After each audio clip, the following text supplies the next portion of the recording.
koordinasi adalah sistem dalam tubuh yang berfungsi untuk mengatur, mengendalikan, dan menyelaraskan kerja seluruh organ tubuh agar dapat bekerja secara teratur. Sistem ini juga memastikan agar seluruh tubuh dapat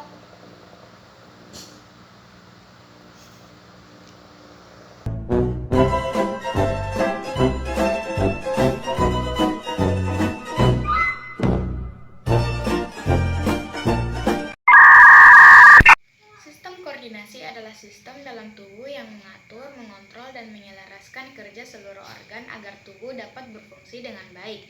Sistem ini juga yang memastikan agar tubuh dapat mampu menerima rangsangan, mengolah informasi, dan memberikan respon secara tepat. Sistem koordinasi manusia memiliki 3 komponen utama, yaitu sistem saraf, sistem hormon, dan alat indera. Sistem saraf berfungsi untuk menerima rangsangan dari lingkungan melalui indera, mengolah informasi di otak dan sumsum tulang belakang, mengirimkan respon ke organ tubuh misalnya gerakan otot, mengatur aktivitas sadar seperti berpikir dan gerak sadar, mengatur aktivitas tidak sadar seperti denyut jantung dan pencernaan. Sistem hormon berfungsi untuk mengatur pertumbuhan dan perkembangan, mengatur metabolisme seperti pengolahan energi dan zat makanan, mengatur emosi dan suasana hati, mengatur reproduksi seperti pubertas, menstruasi, kehamilan, menjaga keseimbangan tubuh misalnya kadar gula darah oleh insulin. Hormon diproduksi oleh kelenjar seperti hipofisis, tiroid, pankreas, ovarium, testis, dan sebagainya. Fungsi alat indera adalah menerima rangsangan dari lingkungan dan mengirimkannya ke otak untuk diolah.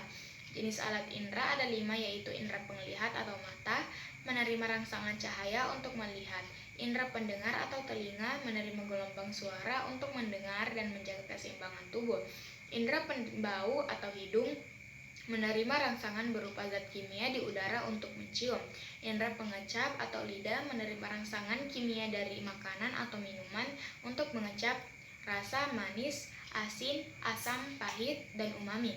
Indera peraba atau kulit menerima rangsangan sentuhan, tekanan, suhu, dan nyeri. Zat adiktif adalah zat yang dapat menimbulkan ketergantungan fisik atau psikologis pada penggunanya. Ciri-cirinya yaitu dapat menimbulkan rasa ingin memakai terus-menerus, mengganggu sistem saraf dan kesehatan tubuh, dan jika dihentikan tiba-tiba dapat menimbulkan gejala putus zat. Contoh zat adiktif yaitu nikotin atau rokok, alkohol, kafein, obat-obatan terlarang seperti ganja, heroin, dan amfetamin.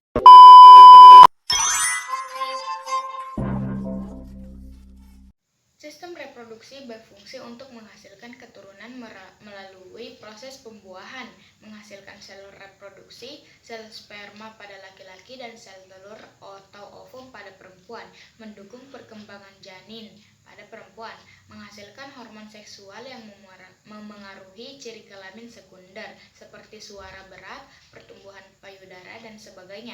Selanjutnya kita bahas sistem reproduksi secara lebih intens. Sistem reproduksi pada laki-laki, organ utama dan fungsinya meliputi testis yang menghasilkan sperma dan hormon testosteron, epididymis tempat pematangan dan penyimpanan sperma, vas deferens saluran pengangkut sperma dari epididymis, uretra mengeluarkan urin dan sperma bergantian tidak bersamaan.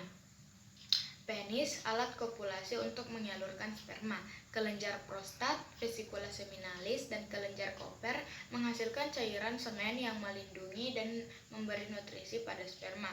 Organ utama dan fungsi alat reproduksi pada perempuan meliputi ovarium, indung telur, tempat menghasilkan sel telur atau ovum dan hormon. Toba falopi, saluran telur, tempat pembuahan terjadi sperma bertemu ovum. Uterus atau rahim, tempat implantasi embrio dan perkembangan janin. Serviks, penghubung antara rahim dan vagina, menjaga janin saat hamil. Vagina, saluran kelahiran dan tempat masuknya sperma. Kita bahas siklus menstruasi. Siklus ini berlangsung sekitar 28 hari. Bisa berbeda tiap orang dan terdiri dari beberapa fase, yaitu fase menstruasi hari 1 sampai 5 ketika lapisan dinding rahim luruh karena tidak terjadi pembuahan. Fase folikular hari 1 sampai 13.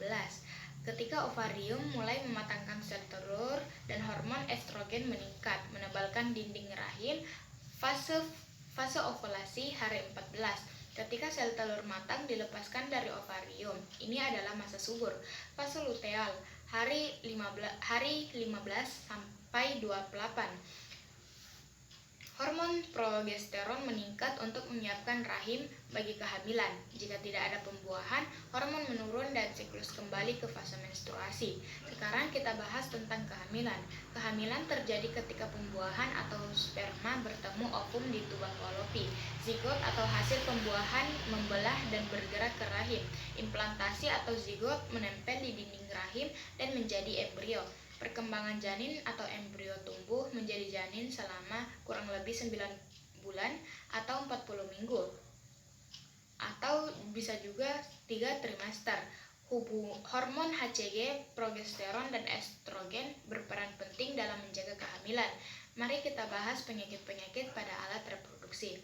Penyakit alat reproduksi pada laki-laki yaitu impotensi atau ketidaknyamanan mempertahankan ereksi, varikokel atau pembesaran pembuluh darah pada skrotum, prostatitis atau peradangan kelenjar prostat, epididimitis atau infeksi pada epididymis, kanker testis atau prostat pada perempuan yaitu PMS, sindrom pramenstruasi atau ketidaknyamanan sebelum menstruasi, endometriosis atau jaringan dinding rahim tubuh di luar rahim,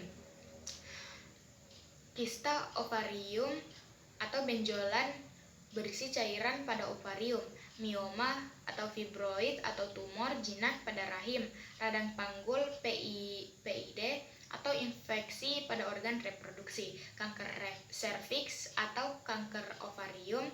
Penyakit yang saya sebutkan tadi dapat terjadi karena pola hidup tidak sehat, tidak menjaga alat reproduksi dengan baik seperti kesehatan dan kebersihannya. Penyakit menular seksual PMS yang berlaku untuk laki-laki dan perempuan yaitu HIV atau AIDS, sifilis, gonore, chlamydia, herpes genital. Penyakit ini biasanya ditularkan melalui hubungan seksual tidak aman.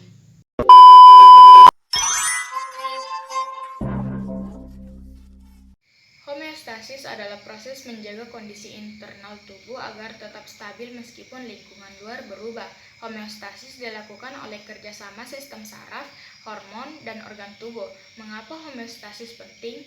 Homeostasis sangat penting karena memastikan sel dapat bekerja normal, mencegah kerusakan organ akibat kondisi ekstrim seperti panas, kekurangan air, dan gula terlalu tinggi, menjaga keseimbangan tubuh sehingga kita tetap sehat dan dapat beraktivitas, mengatur metabolisme agar energi, cairan, dan suhu tetap stabil. Jika homeostasis terganggu, tubuh bisa mengalami penyakit seperti diabetes, dehidrasi, atau hipotermia. Kita bahas pengaturan suhu tubuh. Tubuh menjaga suhu sekitar 36-30 derajat Celcius melalui mekanisme seperti jika tubuh panas, keringat akan menguap dan mendinginkan tubuh. Pelebaran pembuluh darah lebih banyak panas keluar melalui kulit, mengurangi aktivitas untuk mengurangi panas. Jika tubuh kedinginan, otot akan berkontraksi menghasilkan panas. Penyempitan pembuluh darah mengurangi kehilangan panas, meningkatkan metabolisme untuk menghasilkan energi. Pengatur utama suhu adalah hipotalamus di otak. Kita pindah pada bagian pengaturan kadar gula. Kadar gula normal berada sekitar 70-140 mg. Pengatur utamanya adalah hormon dari pankreas. Jika gula darah naik, misalnya setelah makan, pankreas melepaskan insulin. Insulin membantu glukosa masuk ke sel untuk dipakai sebagai energi atau disimpan sebagai glikogen. Akibatnya gula darah turun kembali. Jika gula darah turun, misalnya saat lapar, pankreas melepaskan glukagon. Glukagon memecah simpanan glikogen menjadi glukosa. Gula darah naik ke level normal. Gangguan pada mekanisme ini dapat menyebabkan diabetes. Sekarang, pengaturan kadar cairan dalam tubuh. Kadar cairan dan keseimbangan air elektrolit sangat penting untuk tekanan darah dan fungsi sel. Mekanisme pengaturannya meliputi hormon ADF dihasilkan oleh hipotalamus dan dilepaskan oleh kelenjar pituitari. Jika tubuh kekurangan air, ADH meningkat, ginjal menyerap lebih banyak air, dan urin menjadi pekat. Jika tubuh kelebihan air, ADH akan menurun, ginjal membuang lebih banyak urin dan urin menjadi encer.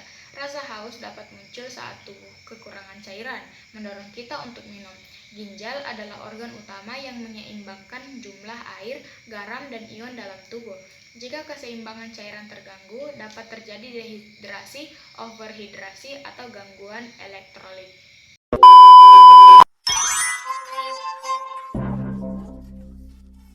Tekanan adalah gaya yang bekerja pada suatu permukaan setiap satuan luas. Prinsipnya adalah semakin besar gaya atau semakin kecil luas permukaan, tekanan akan semakin besar. Dan sebaliknya, ada 3 jenis tekanan, yaitu tekanan zat padat, tekanan yang dihasilkan oleh benda padat pada permukaan yang disentuhnya. Contoh pemanfaatannya seperti pisau tajam mudah memotong karena luas permukaannya kecil. Paku mudah menembus kayu karena ujungnya runcing. Sepatu hak tinggi memberikan tekanan lebih besar ke lantai dibandingkan sepatu biasa. Tekanan zat cair dibagi lagi menjadi 2, yaitu hukum Pascal dan hidrostatis. Hukum Pascal adalah tekanan yang diberikan pada zat cair dalam ruang tertutup dan diteruskan sama besar ke segala arah. Contoh pemanfaatan hukum Pascal dalam kehidupan sehari-hari yaitu dongkrak hidrolik, mengangkat mobil dengan sedikit gaya karena tekanan diteruskan dan diperbesar oleh perbedaan luas penampang. Rem hidrolik pada mobil atau motor. Ketika pedal rem ditekan, tekanan fluida diteruskan ke semua rem roda. Alat pres hidrolik digunakan untuk menekan besi, kertas, atau bahan lain. Suntikan atau injeksi tekanan pada plunger diteruskan ke cairan dalam tabung. Sedangkan tekanan hidrostatis adalah tekanan yang diberikan oleh zat cair pada suatu benda karena kedalaman cairan. Contoh pemanfaatannya dalam kehidupan sehari-hari yaitu bendungan. Bagian bawah dibuat lebih tebal karena tekanan air semakin besar di kedalaman. Kapal selam harus kuat menahan tekanan air yang meningkat saat menyelam lebih dalam. Galangan air atau tangki air di dasar menekan lebih kuat sehingga pipa di bawah memiliki tekanan lebih besar. Penyelam merasakan tekanan lebih besar saat menyelam lebih dalam. 3. Tekanan zat gas. Tekanan zat gas adalah gaya yang diberikan oleh partikel-partikel gas pada setiap satuan luas wadahnya. Gas terdiri dari partikel-partikel kecil yang bergerak sangat cepat dan saling bertumbukan. Tumbukan inilah yang menimbulkan tekanan gas. Contoh pemanfaatannya dalam kehidupan sehari-hari yaitu ban sepeda atau motor diisi udara bertekanan agar keras. Balon udara, tekanan di dalam balon berubah saat dipanaskan.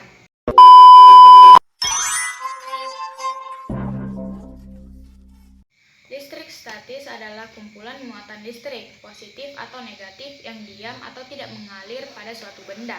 Listrik statis muncul karena gesekan, induksi, atau kontak yang menyebabkan perpindahan elektron. Ada 2 jenis muatan listrik yaitu muatan positif dan muatan negatif.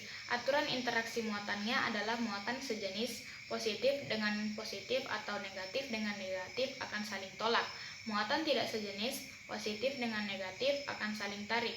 Gaya listrik adalah gaya tarik atau gaya tolak yang terjadi antara 2 benda bermuatan listrik. Contohnya seperti sisir digosok ke rambut akan menarik potongan kertas. Gaya tarik. 2 balon yang digosok kain wol akan saling menjauh. Gaya tolak. Pemanfaatan listrik statis dalam kehidupan sehari-hari yaitu seperti mesin fotokopi memanfaatkan muatan listrik untuk menarik serbuk toner ke kertas. Cat semprot mobil, cat diberi muatan agar menempel merata pada permukaan mobil. Penggumpal debu saat cerobong pabrik. Mengurangi polusi udara dengan menangkap partikel debu bermuatan. Pencegahan petir, mengalirkan muatan listrik ke tanah.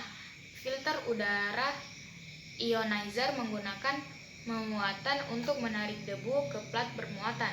Contoh gejala listrik statis dalam kehidupan sehari-hari yaitu sisir yang digosok ke rambut mampu menarik kertas kecil.